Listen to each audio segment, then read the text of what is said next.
Test, test, 1, 2, 3, 4, 5, 6, 7, 8, 9, 10.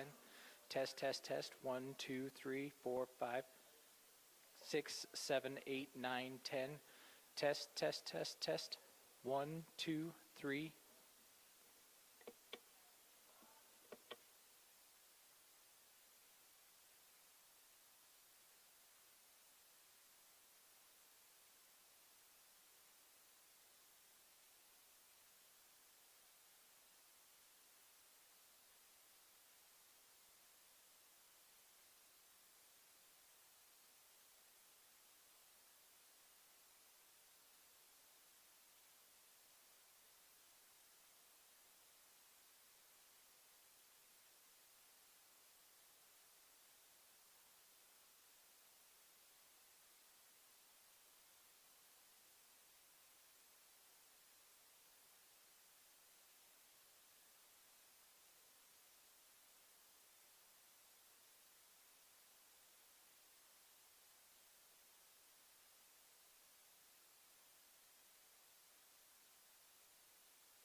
for those that didn't hear, 7:30 at the soonest, so at least 30 minutes, possibly more.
Mic check, 1, 2, 3. 1, 2, 3, 4, 5, 6, 7, 8, 9, 10. 1, 2, 3, 4, 5, 6, 7, 8, 9, 10. 1, 2, 3, 4, 5, 6, 7, 8, 9, 10. Mic check, 1, 2, 3. 4, 5, 6, 7, 8, 9, 10. Good with that? 1, 2, 3, 4, 5, 6, 7, 8, 9, 10. 1, 2, 3, 4, 5, 6, 7, 8, 9, 10. Everybody good? Keep going. 1, 2, 3, 4, 5, 6, 7, 8, 9, 10. 1, 2, 3, 4, 5, 6, 7, 8, 9, 10. Check 1, check 2, check 3, 4, 5, 6, 7, 8, 9, 10. And it's for you guys coming in, 7:30 is the earliest start time for this now, so you guys are all aware. We good? Everybody? We'll do another check in about 15. Keep going. 1, 2, 3, 4, 5, 6, 7, 8, 9, 10, 11, 12. 1, 2, 3, 4, 5, 6, 7, 8, 9, 10. 1, 2, 3, 4, 5, 6, 7, 8, 9, 10. Check, check. 1, 2, check, check, check. 1, 2, 3, 4, 5, 6, 7, 8, 9, 10. Check, check, check. 1, 2, check, check, check, check. Check, check, check. 1, 2, 3, 4, 5, 6, 7, 8, 9, 10. Checking. 1, 2, 3, 4, 5, 6, 7. We'll come back up in about 10 or 15 for another one.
Check, check.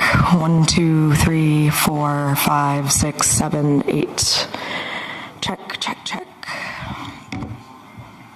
1, 2, 3, 4, 5, 6, 7, 8, 9, 10.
Test, test, test, test.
Check, check, check.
Clear from MS.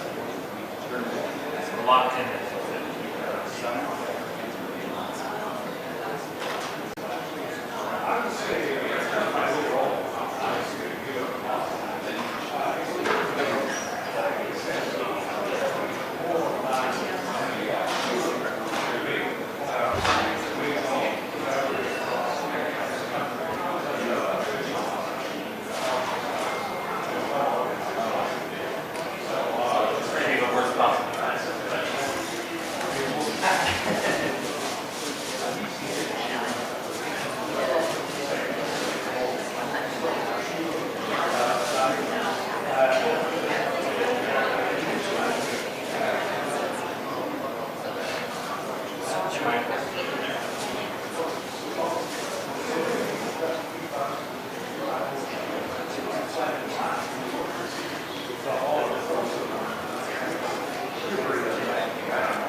I'm Jason Miller, yeah. I'm one of our staff members.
Check 1 2.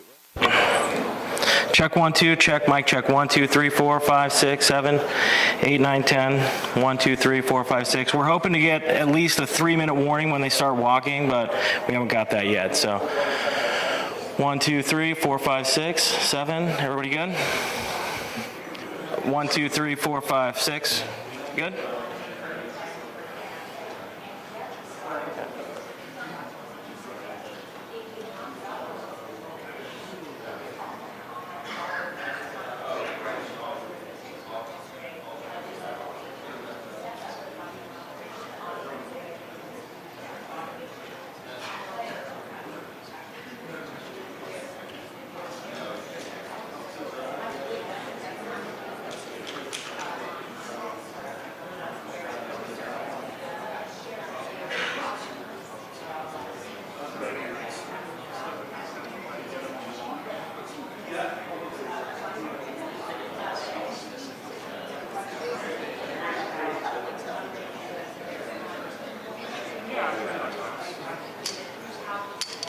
You're right.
Check 1 2, mic check 1 2 3 4 5 6 7 8 9 10. Mic 1 2 3 4 5 6 7 8 9 10. Check 1 2 1 2 3 4.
Hello, hello, testing, testing. Hi, everyone. We are 4 minutes out from starting the press conference. Thank you.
Good morning, ladies and gentlemen.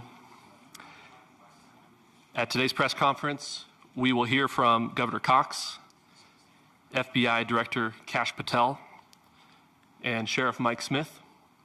We also have with us Utah DPS Commissioner Bo Mason, Lieutenant Governor Deidre Henderson, FBI Special Agent in Charge Robert Bowles, and local and federal law enforcement partners. Following the remarks today, Governor Cox, Director Patel, and Commissioner Mason will take questions. Thank you.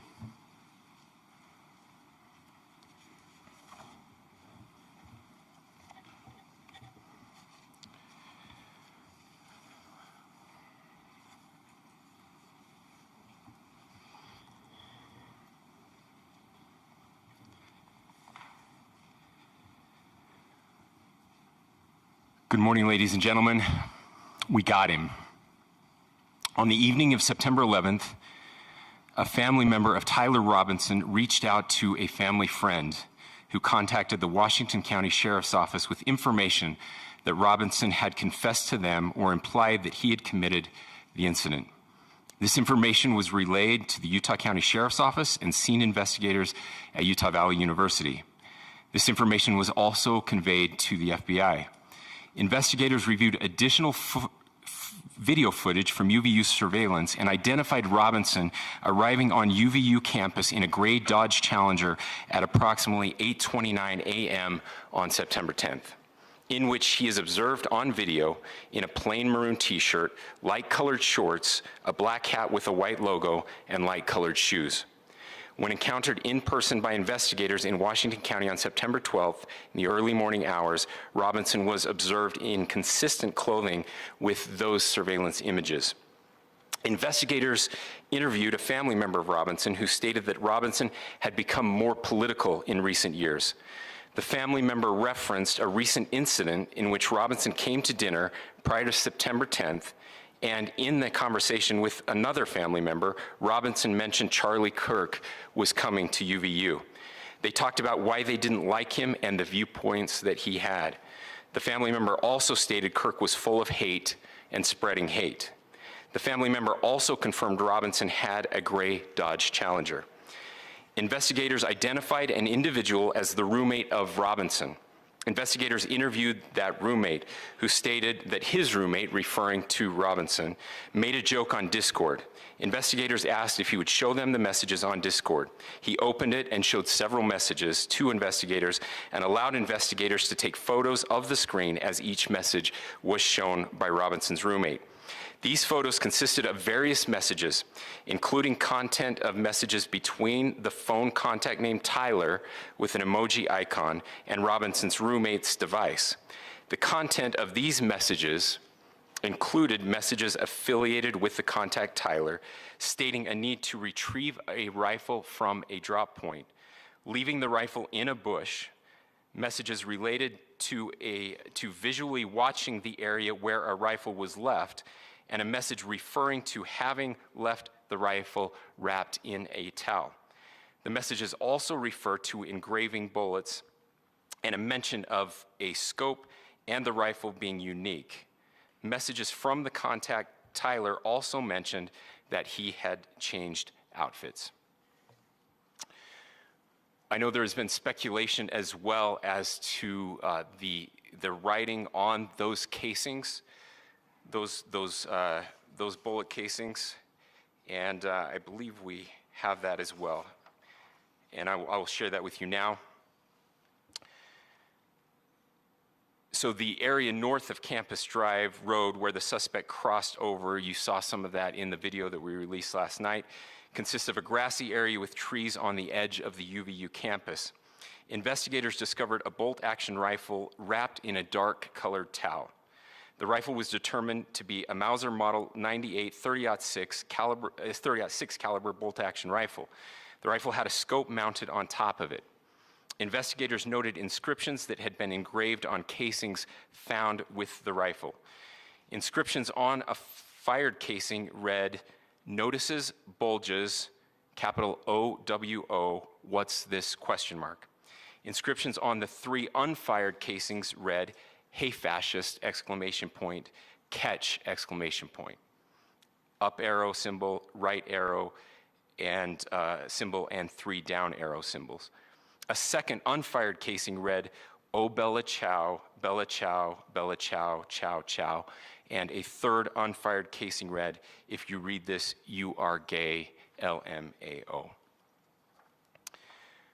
We are indebted to law enforcement across the state who has worked seamlessly together, local law enforcement, state law enforcement, and our federal partners with the Federal Bureau of Investigation. We're grateful for everyone who worked together in such a short amount of time to find this person and to bring justice. I want to thank the public who has been so engaged, reviewing videos, helping us with sending in tips, and helping us get to this point. I want to thank the family members of Tyler Robinson who did the right thing in this case and were able to bring him into to law enforcement as well. I especially want to thank the family of Charlie Kirk, Erica, Charlie's parents, his children. I want us to be thinking of them as we bring justice in this case. They will be involved in that justice. We will be working very closely with them as we move through this process as well. This is a very sad day for our country, a terrible day for the state of Utah. But I'm grateful that at this moment we have an opportunity to bring closure to this very dark chapter in our nation's history. With that, I will now turn the microphone over to the Director of the FBI, Kash Patel. Thank you, Governor. This is what happens when you let good cops be cops. The FBI and our partners are proud to stand here today together to bring justice to the family of Charlie Kirk and honor his memory. I want to express my deep gratitude to President Trump, the Vice President, and the entire White House who have been so incredibly supportive with both resources and just personally to the FBI as a team. They had our backs the entire way, and I just want to express my gratitude for giving us the resources we need to operate in this space to bring this sort of justice at this sort of speed. In 33 hours, we have made historic progress for Charlie. Governor Cox, our partnership has been absolutely incredible these last few days. Our partnership will endure. Your state and local partners, your sheriffs, your DPS community has been unbelievably impressive in the hardest of times. And a case like this cannot be solved, cannot be brought without partnering with your state and local authorities. The FBI has a certain role to play, and we will play that role, and we will lead out for the federal government. But Governor Cox, we are so grateful for your state partnership that led out on this investigation. A little bit of the timeline. Charlie was shot at 12:23 p.m. on Wednesday. The first FBI agents arrived on scene in 16 minutes with chiefs of police at 12:39 and secured the scene. The FBI immediately launched fixed-wing assets.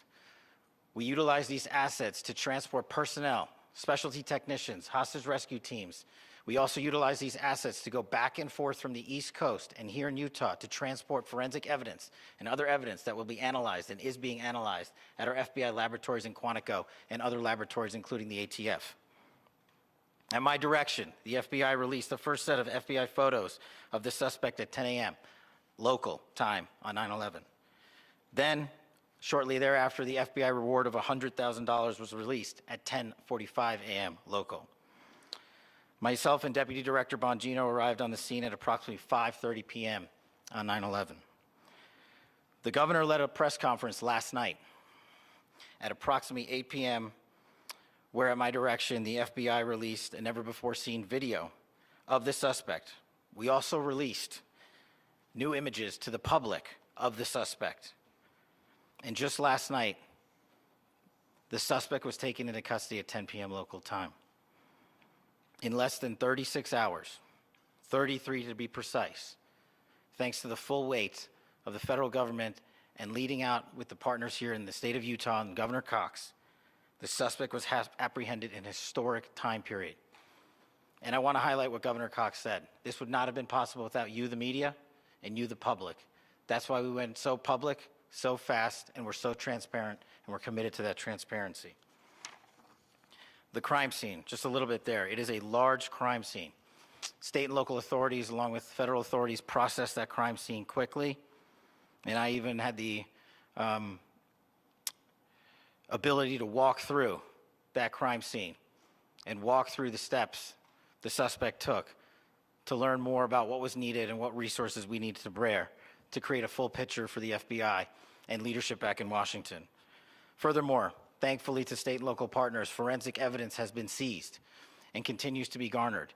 Forensic evidence has already been evaluated at FBI laboratories in Quantico and state and local authorities here. We will continue to process evidence as we see it, as we collect it, and we will continue to deliver it to Governor Cox and his team. Last night, we had a total of approximately 7,000 leads. As of this morning, thanks to your great work, we have over 11,000 leads that were called in to the FBI. And we are running out every single lead that we can. Every one of those leads will be run out. The arrest is a testament to the dedication of good law enforcement being great and partnerships in law enforcement, which I've tried to highlight as my tenure as the director of the FBI. There is no better relationship for law enforcement than the FBI to partner with state and local authorities, and you've seen it here in these last few days. The FBI Salt Lake Field Office, along with our offices in LA, Phoenix, Denver, San Antonio, Las Vegas, Pittsburgh, Buffalo, our headquarters component in Quantico, all participate in the FBI. I want to express my deep gratitude to the employees of the FBI, the men and women, the evidence response team tacticians, the special operators, the agents, the support staff. You have done monumental work in historic time when the public, who had a right to demand such an expeditious solving of an investigation, the FBI answered that call diligently, critically important to our nation, and we delivered. And I'm proud to be their leader, and I'm proud to be the director of the FBI.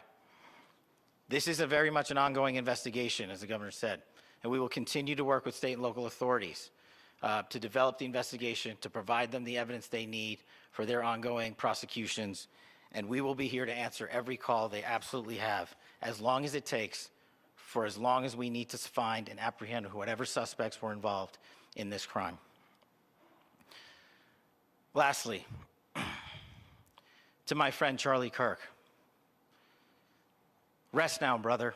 We have the watch, and I'll see you in Valhalla.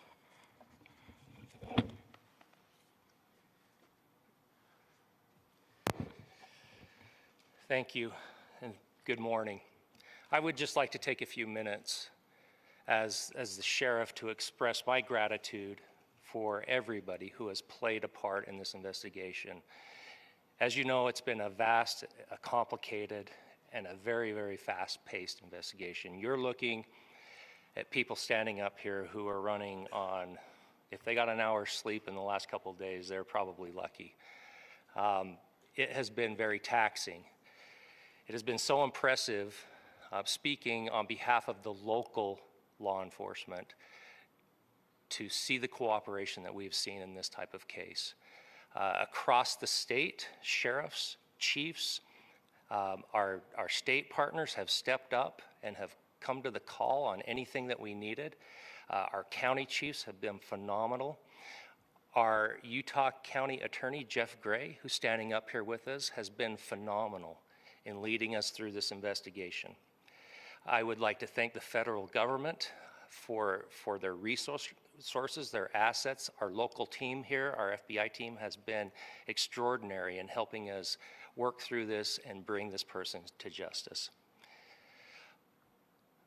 Most of all, I would like to thank the public, and specifically, I would like to thank the public who turned to prayers and who turned to positiveness for us.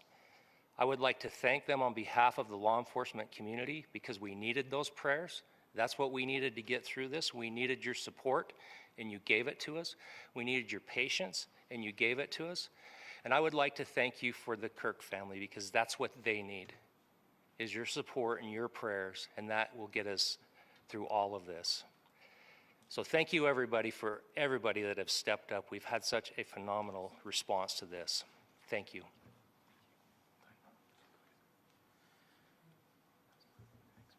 I also want to give a special thanks to the Attorney General and the Department of Justice. Their unwavering support and their commitment to justice is shown true here. And without AG Bondi and Deputy Attorney General Todd Blanche and the resources they brought to bear, we would not have been able to complete our mission. And I just want to say special thanks. It's an honor to be a part of the Department of Justice. Thank you again to our incredible law enforcement team who has worked so hard. Sheriff, I got a solid 90 minutes last night, so I'm probably the most well-rested person up here. Ladies and gentlemen, I get the microphone, so I hope you'll permit me a moment just to share a few more thoughts about where we are and how we got here and maybe a little bit of where we go from here. I don't want to get too preachy, but I think it's important that we, with eyes wide open, understand what's happening in our country today. I've heard people say, well, why are we so invested in this? There's violence happening all across our country, and violence is tragic everywhere. And every life taken is a child of God who deserves our love and respect and dignity. This is certainly about the tragic death, political assassination of Charlie Kirk. But it is also much bigger than an attack on an individual. It is an attack on all of us.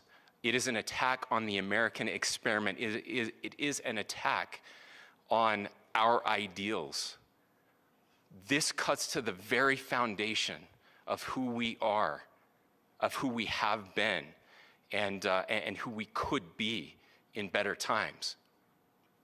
Political violence is different than any other type of violence for lots of different reasons. One, because in the very act that Charlie championed of expression, that freedom of expression that is enshrined in our founding documents, in having his life taken in that very act, makes it more difficult for people to feel like they can share their ideas, that they can speak freely. We will never be able to solve all the other problems, including the violence problems that people are worried about, if we can't have a clash of ideas safely and securely. Even, especially those ideas with which you disagree. That's why this matters so much. Over the last 48 hours, I have been as angry as I have ever been, as sad as I have ever been. And it was, as anger pushed me to the brink, it was actually Charlie's words that pulled me back. I'd like to share some of those.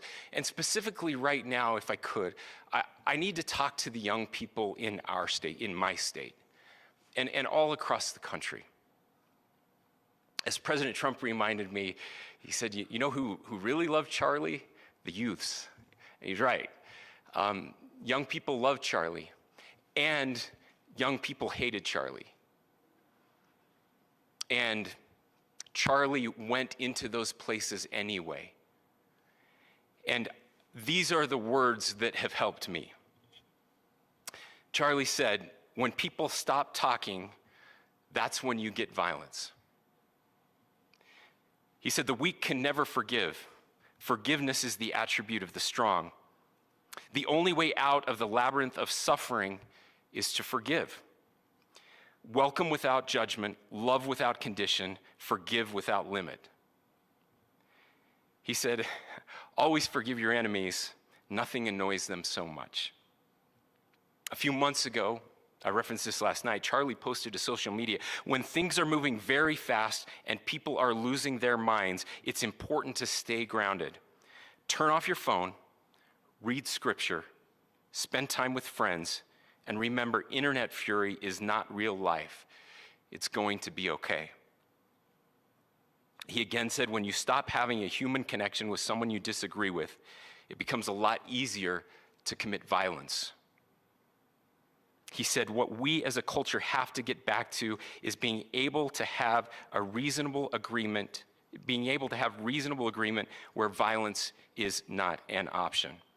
Now, again, to my young friends out there, you are inheriting a country where politics feels like rage.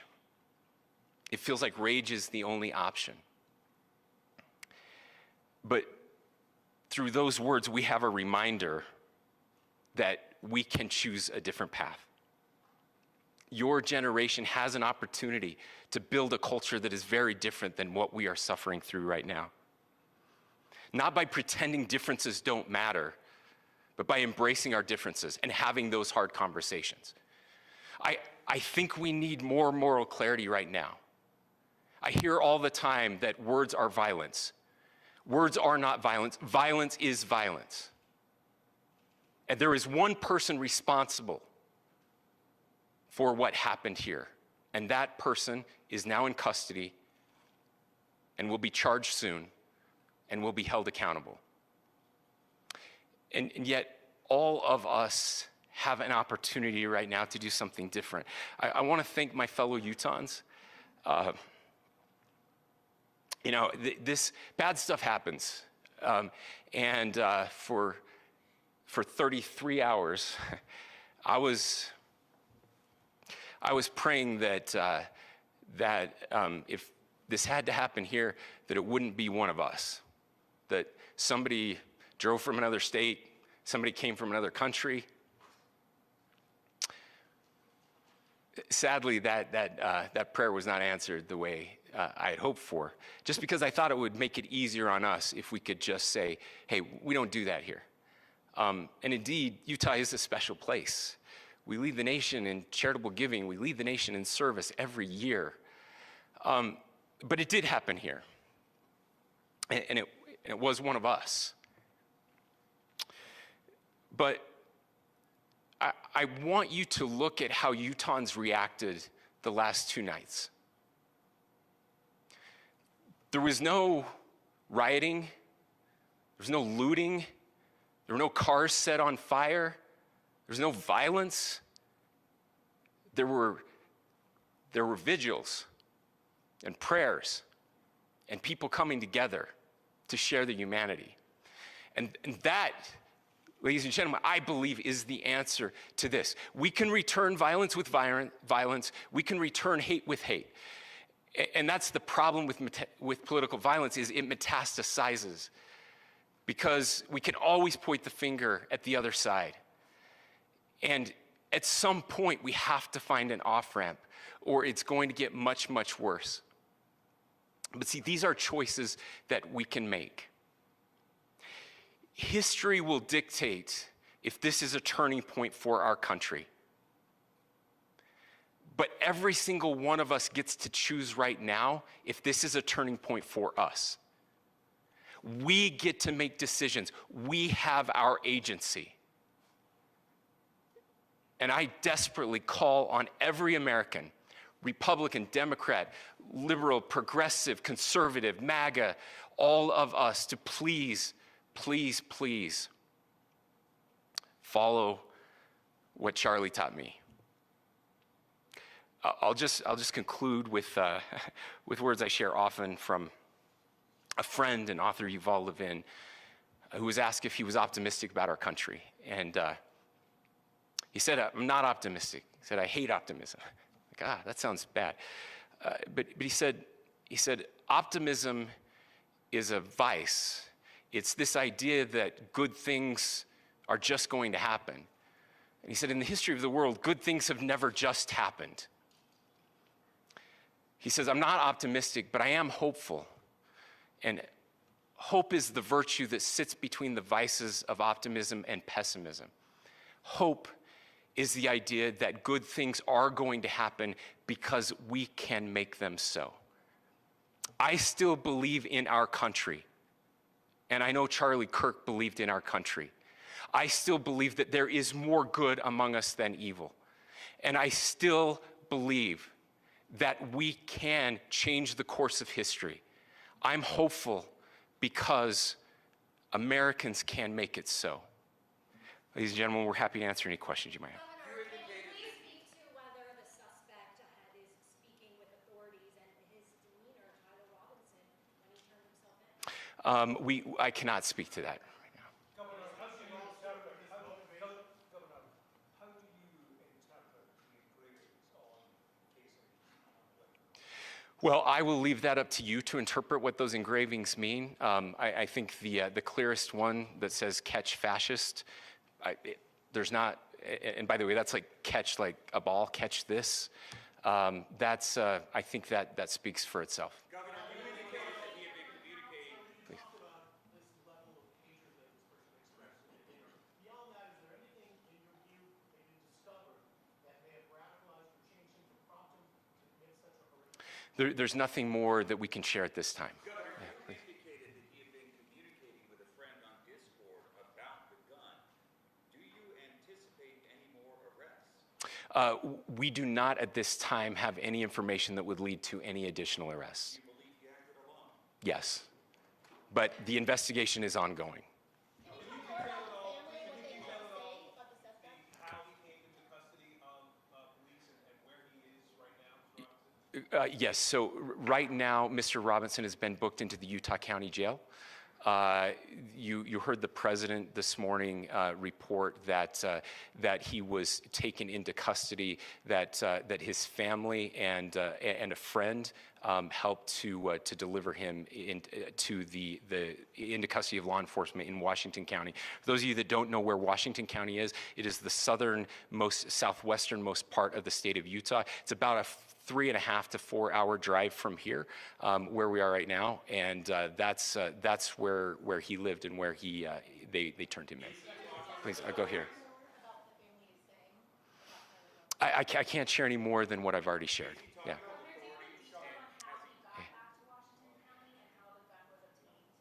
So how we obtained the gun? The gun was found here. So I don't have much more details on that.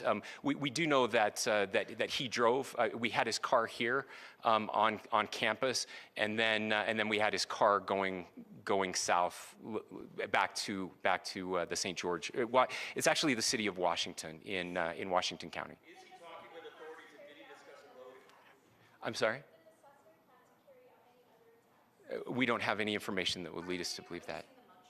Yes, in fact, it was just released. Yes. Talking with authorities and did he discuss a motive? I can't answer that right now. Yeah, thank you. Over here.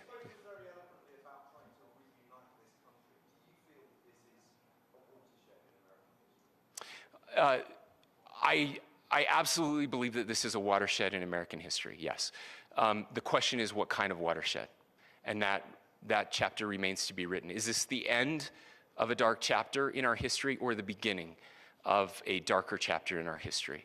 Look, I mean, if you look at true political assassinations in this country of someone of this stature, this feels a lot like the late 60s, and having one so gruesomely displayed on camera in all of our hands and in all of our pockets.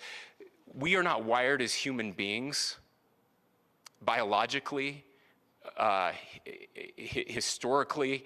We have not evolved in a way that we are capable of processing those types of violent imagery. And by the way, we've seen another one with a gruesome stabbing very recently that went viral. This is not good for us. It is not good to consume. Social media is a cancer on our society right now. And I would encourage people to log off, turn off, touch grass, hug a family member, go out and do good in your community. That is happening, and it's happening organically right now. I had a friend in a small city in Utah who said, we're getting together, the Republicans and Democrats in my little town are getting together to have a discussion last night, just to find a way to find their better angels. So yes, this could be, I mean, again, you have to go back to JFK to have seen a video live of something like this happening. I wasn't born until 1975, but I know that things were really dark in the late 60s. Sorry to some of you. I know some of you were there. This is our moment. Do we escalate, or do we find an off-ramp? And again, it's a choice. It's a choice, and every one of us gets to make that choice. Two more questions right here. Could we clarify that the release of those enhanced images at 8 p.m., the timeline that Director Patel gave us, led to the arrest at 10 p.m.? Is there a direct connection between those two events? I cannot comment if there is a direct connection or not, but all I can say is that through some process, the family came to know that this had happened. One more thing, Governor. Could you just clarify the clothing issue you mentioned earlier? Was he changing outfits? Correct. Yes. So when he's first spotted on campus, he has different clothing on, and then he changes clothing on the roof, and then changed back into that clothing at some point, so that when he was apprehended, when he was arrested, the clothing matched the clothing he had on before the shooting here at UVU. Last question here. Yes. Suspect was from Utah. Can you kind of tell us a little bit more about where, and was he a student here at this university, and is there any history of mental illness? Yeah. So I don't have any information on the mental illness part. He was not a student here at UVU. He was living and had lived for a long time with his family in Washington County, in the southernmost part of our state. Thank you, everyone, for your great work in getting this information out. I would just say, process-wise, this may be important. I know many of you aren't familiar with the process in Utah. I think it's important that you understand that. Basically, we have 3 days for charging documents to be filed. A CI will be filed. We'll have more information then, more detailed information, as those charging documents are filed in preparation for a preliminary hearing. So 3 days. So we would anticipate then that early next week those charging documents will be filed. We will obviously be working. The county attorney will be working very closely with Mr. Kirk's family as those documents and decisions are prepared and made. Thanks, everyone.